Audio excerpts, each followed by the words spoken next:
Olá pessoal, estamos de volta para mais um programa Fala Doutor. Para quem não me conhece, eu sou o Dr. Bruno Menezes, eu sou médico, eu sou pós-graduado em psiquiatria e a gente está nessa jornada já faz algum tempo fazendo vídeos informativos e entrevistas voltadas para a saúde, tá bom? Hoje a gente vai terminar o vídeo que a gente começou no último programa. A gente começou a falar sobre transtorno de personalidade. Inclusive, para quem não viu o programa passado, eu peço e solicito que vocês vejam esse programa. Por quê? Para vocês conseguirem entender esse segundo programa, vocês têm que entender os conceitos do primeiro programa, que eu falei o que é personalidade, traço de personalidade, caráter e temperamento. Vocês têm que entender bem esses conceitos para vocês conseguirem entender o restante da matéria que a gente vai avançar agora, tá bom? Vamos lá. Falando um pouco mais sobre o DSM-5, eu usei ele como referência para esse vídeo aqui. O DSM-5 é um manual psiquiátrico, médico. Ele não é o único manual do mundo, existem outros manuais que são usados no mundo afora, só que aqui pra gente, no Brasil, na América Latina em si, é o manual que a gente mais usa. Outra coisa importante lembrar vocês que esse vídeo em nenhum momento ele tem a pretensão de passar para vocês a capacidade de diagnosticar a vocês mesmos ou alguém que vocês conhecem, tá bom? Sobre qualquer suspeita que vocês tenham de algum problema psiquiátrico, sobre qualquer sofrimento psíquico que vocês possam estar passando, eu solicito e peço por favor que vocês busquem um profissional capacitado, busquem um psicólogo, um médico, um terapeuta, alguém que possa te dar uma orientação melhor, tá bom? Vamos lá. Hoje a gente já vai entrar diretamente no que é o transtorno de personalidade, tá bom? Lembrando um pouco o último programa, a gente falou o que era personalidade. Resumidamente, personalidade seria a essência da pessoa, aquele modo automático que a pessoa vive. E essa personalidade ela é formada pelo caráter e pelo temperamento. Lembrando que temperamento geralmente é herdado, são características que a gente herda dos nossos pais, nossos avós, nossos antepassados. Já o caráter, ele é ditado e ele acontece mais pelos fatores meioambientais, ou seja, o caráter é formado aonde você vive, aonde esse paciente cresceu, onde esse paciente vive as suas vivências, tá bom? Mas vamos continuar. Segundo o DSM-5, transtorno de personalidade a gente pode definir como um padrão persistente. Interessante. Eita. Aqui, deixa que eu pego. Pega outra caneta pra mim lá. Segundo o DSM-5, a gente pode definir como transtorno de personalidade um padrão persistente. Essa palavra é muito interessante a gente lembrar e destacar que é persistente. O transtorno de personalidade tem essa característica dele não ser flutuante. Flutuante, quando eu digo, é aquele transtorno que vem, aparece e some. Por exemplo, os transtornos depressivos têm essa característica, eles são flutuantes. A gente fala que são episódios depressivos. Ele vem, ele acontece por um tempo e às vezes por si só ele some. O transtorno de personalidade não, ele tem uma característica diferente. Quando ele começa, quando ele se desenvolve, geralmente ele persiste e continua com essa pessoa pelo resto da vida e sempre com as mesmas características e as mesmas intensidades, tá bom? Então o DSM-5 fala que o transtorno de personalidade é um padrão persistente de experiência interna e comportamento que se desvia acentuadamente das expectativas da cultura. Outra coisa interessante a gente falar, quando a gente fala de personalidade, quando a gente fala de normalidade, a gente não pode simplesmente escolher o que é normal e o que não é, porque isso varia de cultura. Às vezes o que não é normal para nossa cultura, uma cultura longe, é normal. Então a psiquiatria leva muito em consideração isso, a cultura que essa pessoa está inserida. Se aquilo que ela faz, ela é aceito pela sua cultura, pela sua religião, isso não é visto como um transtorno mental, tá bom? Vamos continuar. É um padrão persistente de experiência interna e comportamento que se desvia acentuadamente das expectativas da cultura do indivíduo. Esse padrão manifesta-se em duas ou mais das seguintes áreas do indivíduo, do paciente. Essas áreas que eu vou ler agora. Pelo menos duas tem que ser afetada para a gente fazer um diagnóstico de transtorno de personalidade. Lembrando que aqui a gente não quer passar a capacidade de diagnosticar. Isso aqui é um resumo, isso aqui está bem resumido e na prática clínica os diagnósticos de transtorno são mais complexos, a gente usa muito mais ferramentas para fazer o diagnóstico. Isso aqui é meramente de conhecimento e estudo, tá bom? Vamos lá. As áreas que tem que estar afetadas, a primeira é a cognição. A cognição do paciente com transtorno de personalidade ele vai estar alterada, ele vai ter uma característica diferente de perceber as coisas. Ele não vai ter essa capacidade de entender o impacto que ele faz ao meio ambiente e muitas vezes ele não consegue assimilar o que vem do meio ambiente. Então a cognição desse paciente vai estar alterado. Vai estar alterado tanto a capacidade de perceber e interpretar a si mesmo e outras pessoas e eventos. Ou seja, ele não consegue assimilar muito os acontecimentos que acontecem na vida dele, ele não consegue assimilar o que entra e tampouco o que sai. Vocês vão ver que uma das características do transtorno de personalidade, geralmente, na maioria dele tem essa característica. O paciente com transtorno de personalidade, a gente costuma dizer que muitas vezes ele faz coisas desconfortáveis para terceiros, mas ele não percebe que ele está sendo desconfortável, ele não percebe que ele não está sendo agradável, exatamente por causa dessa alteração na cognição.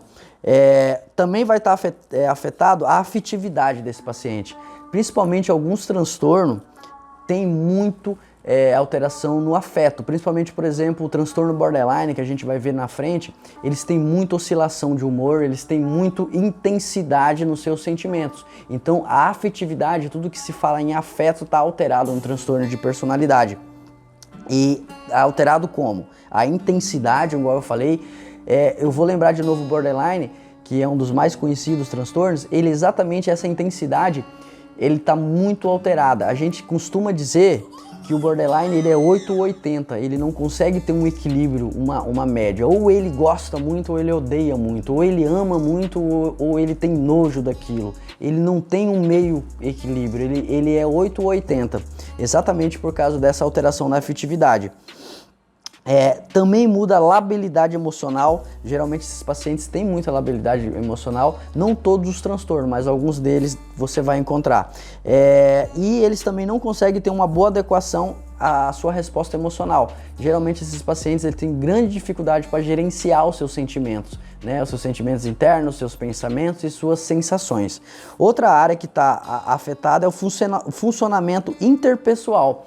Geralmente esses pacientes eles não têm muito a capacidade de se relacionar com as pessoas, isso é muito dificultoso para eles. Vocês vão ver que tem alguns transtornos que a característica principal é o isolamento, é a solidão. Esses pacientes eles não gostam muito de se relacionar em sociedade e eles não gostam e não fazem diferença. E existem vários transtornos que a gente vai ver aqui mais pra frente que eles até preferem ficar só. Tá bom? Outra coisa que está alterado no transtorno de personalidade é os controles dos impulsos.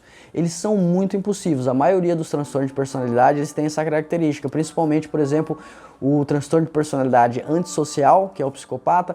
O borderline também ele tem uma intensidade muito grande dos impulsos, ele não tem esse controle de impulso e isso acaba atrapalhando muito a vida deles. O padrão para ser caracterizado como um transtorno de personalidade, ele tem que ser persistente. De novo aquela palavra, ele tem que persistir durante a vida desse paciente. Ele não pode ser uma característica que ele vem e some, porque se tiver essa característica, ele deixa de ser um transtorno de personalidade, pode ser só um traço de personalidade, que lá no outro vídeo eu expliquei que é normal, às vezes, a gente ter traços de personalidade de alguns transtornos, e nem por isso a gente é doente, tá bom? Então o padrão desse tipo de característica é persistente, inflexível e abrange uma faixa ampla de situações pessoais e sociais, ou seja, afeta toda a vida do paciente. O paciente que tem um transtorno de personalidade não é aquele paciente que só vai mal na escola, ou só vai mal no trabalho, ou só vai mal na vida pessoal. Geralmente toda a vida desse paciente ele é afetado por esse transtorno. Ele tem dificuldade com relações amorosas, ele tem dificuldade com relações familiares, ele tem dificuldade com relações de trabalho. A pessoa que tem transtorno de personalidade, ela é muito difícil ela conseguir produzir alguma coisa na vida dela, ela conseguir ter uma boa produção de trabalho mesmo, falando financeiramente, falando em produzir trabalho, em trabalhar, em persistir em um único trabalho. É muito difícil para o transtorno de personalidade isso, tá bom? O padrão persistente provoca sofrimento clinicamente significativo e prejuízo no funcionamento social, profissional ou em outras áreas importantes da vida do indivíduo. Ou seja, tem que ter sofrimento tá? Esse paciente ele tem que sofrer com esse padrão, com essas características. O padrão é estável e de longa duração, e seu surgimento ocorre pelo menos a partir da adolescência ou do início da fase adulta. É como eu falei para vocês, ele geralmente começa na adolescência, no mínimo ali na fase adulta, e ele persiste durante toda a vida do paciente. Outra coisa que é uma característica que existe no transtorno de personalidade, que esse padrão é persistente. Essa palavra sempre vem nas características do transtorno de personalidade. Interessante, é persistente. Esse transtorno ele não muda, ele é arraigado, ele é fixo, né? Então esse padrão é persistente e não é mais bem explicado como uma manifestação ou consequência de outro transtorno mental. Aqui ele pede para a gente excluir outros tipos de transtorno, né? Porque às vezes a gente acha que é um transtorno de personalidade e pode ser uma doença biológica, alguma coisa que altera a personalidade desse paciente. Doença biológica, por exemplo, doença da tireoide, uma infecção, né? Alguma hemorragia, isso pode alterar a personalidade do paciente. Então a gente tem que descartar essas outras coisas, né? Para falar que é um transtorno de personalidade mesmo. E o padrão persistente não é atribuível aos efeitos de uma substância, ou seja, a gente não pode fechar um diagnóstico de um paciente de transtorno de personalidade se esse paciente estiver sob efeito de alguma droga, né? Se ele estiver alcoolizado, se ele tiver usado maconha, cocaína, crack, a gente não pode fazer esse diagnóstico até que ele seja depurado, digamos que ele não esteja sob a influência dessa droga, porque as drogas elas podem aumentar os nossos traços de personalidades patológicos, né, e alterar até a nossa personalidade. Então é uma das características que a gente tem que afastar, tá bom? Agora a gente já vai começar a falar sobre o transtorno em si. Didaticamente, o livro, ele dividiu os transtornos de personalidades em grupos, né? Aqui a gente fala em cluster. Clusters são grupos divididos para ficar melhor o entendimento dessas doenças, tá bom? Então existe o cluster A, o cluster B e o cluster C, ou grupo A, grupo B, grupo C de transtorno de personalidade. E cada grupo tem algumas doenças. Vamos lá, vamos começar. O cluster A, a característica desse paciente que está dentro desse grupo, que está dentro desse tipo de transtorno de personalidade, ele tem uma característica maior de distorção cognitiva e perceptuais. Ele tem mais essa alteração cognitiva. Outra coisa que está bem presente no cluster A, que daqui a pouco eu vou ler para vocês quais são as doenças que estão no cluster A, cluster B e cluster C, né? Ou grupo A, grupo B e grupo C, para vocês entenderem.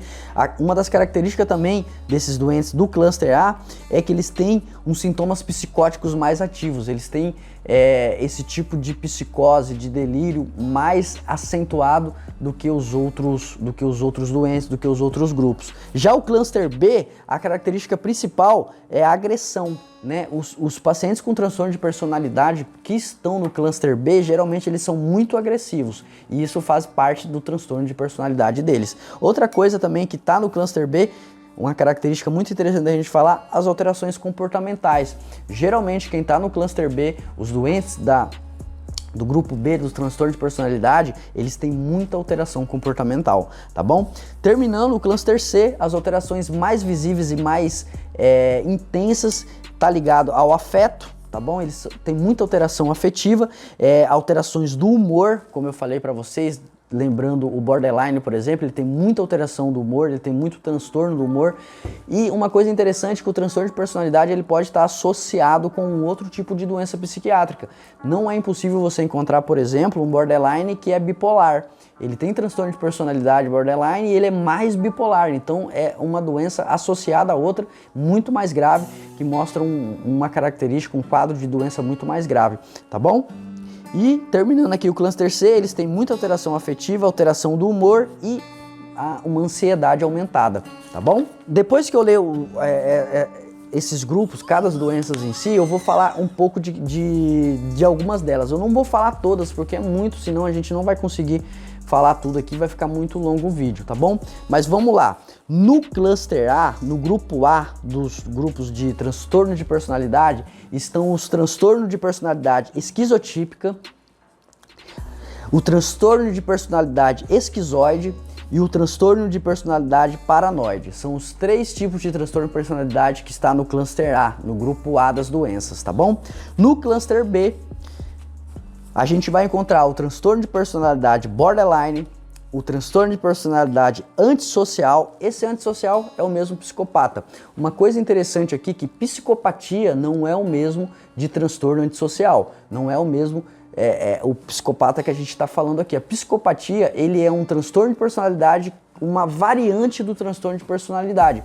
Porque uma coisa interessante sobre o transtorno de personalidade antissocial, que a gente vai falar, mas é legal já falar para vocês, adiantar para vocês, é que muitas vezes você vai ter esse tipo de doente antissocial que ele não gosta de pessoas, que ele gosta de solidão, ele não liga muito para normas sociais, mas ele não tem a psicopatia, ele não é maldoso, ele não é cruel, que é diferente. Geralmente o psicopata que tem a psicopatia, que é um transtorno além do transtorno de personalidade, ele tem mais essa característica cruel e de maior intensidade para esse lado da crueldade, da maldade, tá bom? Então o cluster B a gente vai encontrar o transtorno de personalidade borderline, o transtorno de personalidade antissocial, o transtorno de personalidade narcisista, o transtorno de personalidade histriônico. São os 4 tipos de transtorno que a gente encontra no cluster B.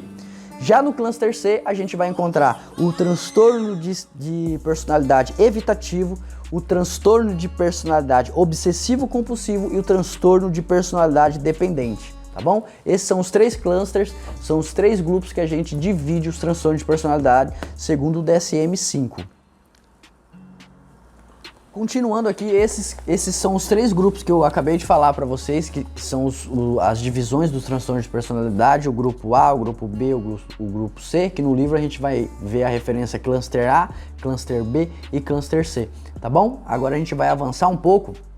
Eu vou falar um pouquinho, antes de falar sobre os transtornos em si, que eu escolhi pra gente dar uma comentada, é interessante a gente falar que esse tipo de transtorno tem muitos fatores, né? Existe aquela questão da alteração do caráter, do temperamento, dos traumas que podem alterar a personalidade da pessoa, só que também existem, por exemplo, os fatores biológicos. Uma coisa interessante de dizer é que nos fatores biológicos foi notado que esse tipo de paciente com esse tipo de transtorno, ele tem a testosterona aumentada e o estradiol. E isso traz uma característica muito interessante, que isso aumenta a impulsividade e agressividade desses pacientes, que tem esse tipo de hormônio aumentado. Outro tipo de substâncias biológicas que estão envolvidas, por exemplo, a endorfina. As endorfinas é bem interessantes, que são tipo hormônios do prazer, que elas dão prazer pra gente, e elas estão às vezes diminuídas no transtorno de personalidade, principalmente o transtorno de personalidade borderline, que tem a automutilação. Os pacientes borderline, eles têm essa característica de muitas vezes eles se cortarem. Isso é uma característica da doença. E isso muitas vezes foi explicado exatamente por causa dessa diminuição da endorfina. Segundo o cientista, o borderline às vezes tem essa endorfina muito diminuída, e às vezes quando eles fazem esses cortes liberam endorfina, e eles, dentro da sua doença, eles sentiriam prazer com esses cortes, né? Segundo os cientistas, quando estudaram esse tipo de característica, tá bom? Já no eletroencefalograma do transtorno de personalidade, você vai ver uma atividade de onda lenta, tá bom? As ondas elétricas do cérebro ela vai estar diminuída. Outro fator também que a gente tem que falar é o fator ambiental, né? Como eu falei no primeiro vídeo, mas não custa dizer que abuso, negligência, trauma, principalmente na infância, ele aumenta muito a chance de a pessoa desenvolver um transtorno de personalidade, tá bom? Vamos continuar. A gente já vai começar agora a falar sobre os transtornos de personalidade em si. O primeiro transtorno que eu quero comentar com vocês é o paranoide. Ele está no cluster A, no grupo A das doenças. Esse tipo de transtorno ele tem algumas características. Por exemplo, ele tem uma desconfiança e suspeita de estar sendo explorado ou prejudicado. Ele tem essa sensação muito elevada, tá bom? Ele enxerga significados ocultos de caráter humilhante. Ele acha sempre que as pessoas estão tentando humilhar ele, estão tentando rir dele. Ele tem essa característica. Outra característica interessante, ele guarda rancor persistente, ele não consegue perdoar as coisas. Ele não perdoa insultos e percebe os ataques ao seu caráter. Qualquer coisa, qualquer comentário que você fazer para uma pessoa que tem um transtorno de personalidade paranoide, ele pode interpretar que você está ofendendo ou humilhando ele, tá bom? Outra coisa que ele tem suspeitas injustificadas quanto à fidelidade. Os transtornos de personalidade paranoide são os mais característicos das pessoas ciumentas, tá? Aqueles crimes passionais que as pessoas matam seus parceiros, se matam, geralmente eles têm esse tipo de transtorno de personalidade. Ele acha que ele está sendo traído, ele sempre tem essa sensação, ele sempre tem esse delírio que ele está sendo traído, tá bom? Lembrando que isso são características clínicas. O diagnóstico não é feito assim, checklist. Não é que eu tenho isso, tenho aquilo, fechei. Não é assim, é muito mais abrangente. Isso aqui é meramente para estudo e conhecimento. Não se autodiagnostique e principalmente não diagnostique as pessoas que você conhece. E ainda mais, como eu falei, é normal a gente ter alguns traços de personalidade dos transtornos, tá? É normal a gente ter ciúme às vezes, é normal a gente suspeitar de algumas coisas, é normal. O que não pode é a gente aprofundar nesses traços de uma tal maneira disso virar uma verdade pra gente e a gente ter só esse tipo de traço, tá bom? Vamos continuar. Se a gente for resumir, o paranoide, o transtorno de personalidade paranoide, ele sente como se o mundo fosse hostil. Ele sente que o mundo sempre está em guerra contra ele. Ele tem essa característica, tá bom? O outro transtorno que eu vou falar, esse faz parte do grupo B. Ele é um dos mais famosos do transtorno de personalidade, é um dos mais comum na prática clínica, que é o borderline, né? O transtorno de personalidade borderline. Ele já tem algumas características. Por exemplo, esse transtorno de personalidade está muito ligado à negligência na infância. Ele geralmente tem um histórico de abandono afetivo, de traumas na infância, ele está muito ligado a isso. Ele tem algumas características. Por exemplo, o borderline, ele evita abandono, ele morre de medo de ser abandonado. Então, muitas vezes, ele faz coisas além da normalidade, além de que a cultura é aceito para não sentir essa sensação de abandono, não ser abandonado, porque faz parte do transtorno dele essa dependência, tá bom? Ele não suporta ser abandonado. Outra coisa, o relacionamento do borderline é muito estável. É muito difícil para um transtorno de borderline ter um relacionamento amoroso muito longo. Acontece, tem, mas é mais difícil para eles, porque eles têm essa oscilação de sentimentos, ela tem essa extremidade. Borderline, ela já faz uma referência do que acontece, eles vivem na borda, eles sempre estão no limite, eles não têm esse equilíbrio. Para eles é 8 ou 80, ou eles amam, ou eles odeiam, ou eles gostam, ou eles têm nojo, né? Eles não têm esse equilíbrio. O borderline, geralmente, ele tem essa intensidade nos seus sentimentos, e isso traz muita complicação para ele conseguir ter relações durante a vida dele. Outra coisa, que ele tem uma idealização e desvalorização. O borderline, ele tem a autoestima muito baixo. Ele sempre acha que ele é inferior às pessoas, ele sempre acha que ele não vai conseguir, ele sempre acha que ele não tem capacidade, né? É uma característica do transtorno borderline. Outra característica, que ele tem perturbação da identidade. É interessante essa característica, porque o borderline, ele não tem muitas vezes nem certeza de quem ele é, do que ele quer, para onde ele vai. Ele tem sempre esse vazio dentro dele. Outra característica muito interessante no borderline é esse vazio crônico. O paciente borderline, ele tem como se fosse uma solidão, um vazio crônico que não se preenche por nada, né? Nada tá bom para o borderline. Trabalhando não tá bom, em casa às vezes com a família não tá bom, vai para a igreja não tá bom. Exatamente, é uma característica do transtorno de borderline. Do transtorno de borderline, de personalidade borderline, é muito impulsivo. É muito impulsivo, os sentimentos deles são muito extremos e eles fazem muitas ações muito perigosas, geralmente ligado por essa impulsividade. A tentativa de suicídio está muito ligada ao borderline, exatamente por essa veia, por essa característica de impulsividade que ele tem, tá bom? Outra coisa que eu já tinha falado, comportamento suicida e automutilante. O borderline tem essa característica. Geralmente a característica do borderline, não que sejam todos assim, podem ter pacientes diferentes, mas geralmente são meninas jovens. O borderline, ele tem essa característica, são meninas jovens e eles têm essa característica de automutilação. É muito normal chegar no consultório psiquiátrico, no CAPS, onde eu estou atendendo, pacientes com cortes, eles cortam o braço, eles cortam a perna, e quando a gente vai conversar com eles sobre isso, eles falam que isso alivia o vazio deles, isso diminui a dor dele. É uma característica do transtorno, tá bom? Eles têm um comportamento suicida e automutilante. Outra coisa também muito característica do borderline é a instabilidade afetiva. Igual eu estava falando para vocês, a doença ligada ao humor, ela se associa muito ao transtorno de borderline. Geralmente o transtorno borderline eles podem deprimir, eles podem evoluir com bipolaridade, que aí eles podem entrar em um estado de mania, tá bom? Então eles estão muito ligados a essas características do humor. Outra característica também do borderline é a raiva e o vazio crônico, que eu já falei pra vocês. Eles têm essa sensação de vazio crônico, de falta de sentir prazer, nada dá prazer pra eles, tá bom? Outra questão também é a ideação paranoide. Eles têm muitos traços paranoide, da desconfiança, da hostilidade, tá? Que eles acham que todos estão contra ele. Vocês vão ver também que os transtornos de personalidades, eles se interligam.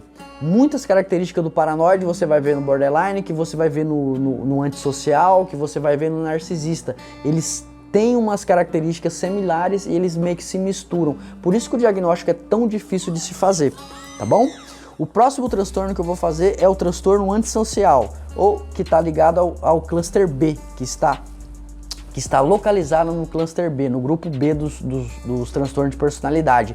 É o famoso psicopata. Lembrando para vocês que o antissocial não é o mesmo psicopatia. Psicopatia é um quadro, é uma variante do transtorno de personalidade com um quadro mais grave, tá bom? O antissocial ele tem algumas características. Por exemplo, ele tem uma incapacidade de adequar-se a normas sociais. Geralmente o paciente antissocial, o paciente com transtorno de personalidade antissocial, ele vai quebrar leis, ele vai ter um histórico de prisão, ele vai ter um histórico de envolvimento com drogas, ele vai ter um histórico de contravenção à lei. É muito difícil para a pessoa que tem um transtorno de personalidade antissocial se adequar às leis sociais e às leis jurídicas mesmo. Geralmente eles têm esse histórico de contravenção, eles sempre têm um histórico de criminalidade, né? Você vai ver muitos transtornos de personalidade antissocial, assassinos, traficantes, ladrões, né? Que eles têm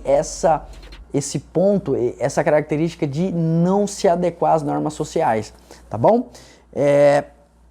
Outra característica do antissocial é a propensão para enganar ou mentir. Eles mentem e eles enganam muito. É uma característica do psicopata, é uma característica do antissocial. Outra característica também é a impulsividade. Eles são muito impulsivos. O transtorno de personalidade antissocial, a característica principal dele, se a gente fosse resumir, é a falta de empatia. O psicopata, o paciente que tem a doença de transtorno de personalidade antissocial, ele não consegue se colocar no lugar do outro. Para ele, a outra pessoa não é um humano, ele não tem a mesma importância que ele mesmo, ele não consegue. Por isso que os psicopatas eles conseguem torturar as pessoas, por isso que os psicopatas conseguem machucar as pessoas, porque na cabeça dele ele não consegue assimilar que aquilo é um ser humano, ele não consegue assimilar e entender o mal que ele faz na pessoa. Tá? Essa é a principal característica do psicopata, do antissocial, ele não tem empatia, ele não se coloca no lugar da outra pessoa. Tá bom? Outra característica também, eles são muito irritáveis. Eles têm uma característica de agressividade e irritabilidade muito grande. Desrespeito, ele também tem uma característica de desrespeitos, irresponsável pela segurança própria ou alheia. O psicopata, ele não pensa muito nele mesmo e nem nos outros. Geralmente eles gostam de coisas arriscadas. Tá? O psicopata ele gosta de adrenalina, ele gosta de coisas arriscadas, de coisas que aumenta a impulsividade dele, aumenta essa característica de intensidade dele, tá bom? Ele tem uma característica de irresponsabilidade. O psicopata, o antissocial, ele geralmente não vai conseguir produzir nada na vida dele. Ele não vai conseguir estudar, ele não vai conseguir terminar uma faculdade, ele não vai conseguir ficar muito tempo em um trabalho. É uma característica dele, ele não tem responsabilidade, ele não vê um porquê ele terminar um projeto, ele fazer um projeto a longo prazo, tá bom? Outra característica é a ausência total de remorso, que é o que eu estava falando para vocês. O psicopata não tem empatia, ele não consegue se colocar no lugar da outra pessoa, tá bom? Continuando aqui, vamos agora para o transtorno narcisista. O transtorno narcisista se encontra no cluster B do transtorno de personalidade, no grupo B. Ele tem algumas características, por exemplo, sentimento de grandiosidade acerca da própria importância. O narcisista é aquela pessoa que acha que ele é o centro do mundo, que ele é o mais importante, que ele é um ser especial, que ele é o mais bonito, que ele é o mais preparado. Esse é uma das características do transtorno narcisista. Outra, preocupação com fantasias de limitação de sucesso. Na cabeça dele, ele não tem limitação, o poder dele é ilimitável, a capacidade dele de chegar ao poder é ilimitado, ele tem essa característica. Ele não acha que tem limite no poder, na inteligência, na beleza ou amor ideal. Ele acha que tudo dele é mais e não tem limite, tá bom? Ele tem uma crença especial de ser único. O narcisista, ele pensa que ele é único. Ele, dentro dele, no ser dele, ele acha que ele é único, que ele é um ser especial, um ser diferente, tá bom? Ele tem uma exigência de admiração excessiva. O narcisista, geralmente, ele vai casar ou ele vai se relacionar com um transtorno de personalidade dependente, porque ele precisa de alguém que fique elogiando ele, que fique encorajando ele, ele precisa disso. O narcisista precisa de uma pessoa dessa. Então, geralmente, o narcisista ele se associa com um transtorno de personalidade dependente, tá bom? Ele também, ele tem uma característica de ser explorador nos relacionamentos. Geralmente, eles têm relacionamentos abusivos, eles exploram as pessoas. Ele tem uma ausência também de empatia, assim como o psicopata, ele não consegue se colocar no lugar do outro. Ele tem um sentimento de inveja muito grande. O transtorno de personalidade narcisista tem essa característica. Como ele não consegue se colocar no lugar da pessoa, ele não fica feliz com a conquista da pessoa. Quando ele vê que a pessoa conquistou, a única coisa que ele consegue pensar é estar no lugar daquela pessoa. Ele quer aquilo que a pessoa tem. Isso é um sentimento de inveja, tá bom? Ele tem comportamentos e atitudes arrogantes. O transtorno de personalidade narcisista tem essa característica. Ele é arrogante e ele tem atitudes e comportamentos arrogantes, tá bom? Vamos agora pro transtorno de personalidade dependente, tá bom? Esses transtornos foi eu que escolhi, você viu que ficou vários de fora, mas eu acho os mais interessantes e os que a gente mais vê no nosso dia a dia. Já o transtorno de personalidade dependente, ele tá no cluster C, ou grupo C, e ele tem algumas características. Por exemplo, ele necessita de conselhos e encorajamento. O dependente, ele vai precisar de alguém sempre falando para ele, vai, você consegue, ele sempre vai precisar de alguém que encoraje ele, tá bom? Ele não assume responsabilidade. O dependente, ele não consegue chamar responsabilidade para ele, falar eu vou resolver, eu que sou o líder dessa situação. Ele não consegue fazer isso. Outra característica bem peculiar é a dificuldade em iniciar projetos. O dependente não consegue se desenvolver financeiramente, na área de estudar também, faculdades, escola, curso, ele não consegue iniciar esse tipo de projeto financeiramente, nenhum tipo de projeto ele consegue começar e levar a cabo, tá bom? Outra característica, ele sente desconforto ou desamparo quando fica só. O dependente, ele não consegue viver só, ele sempre precisa ter uma companhia, tá bom? E para terminar aqui, o dependente, preocupação de abandono. Ele tem uma preocupação de ser abandonado muito grande, que lembra o borderline também, né? Eles evitam a questão de ser abandonado a qualquer custo, tá bom? Esses são os transtornos de personalidade que eu queria falar para vocês, tá bom? A gente vai ficando por aqui, já estouramos o tempo de novo.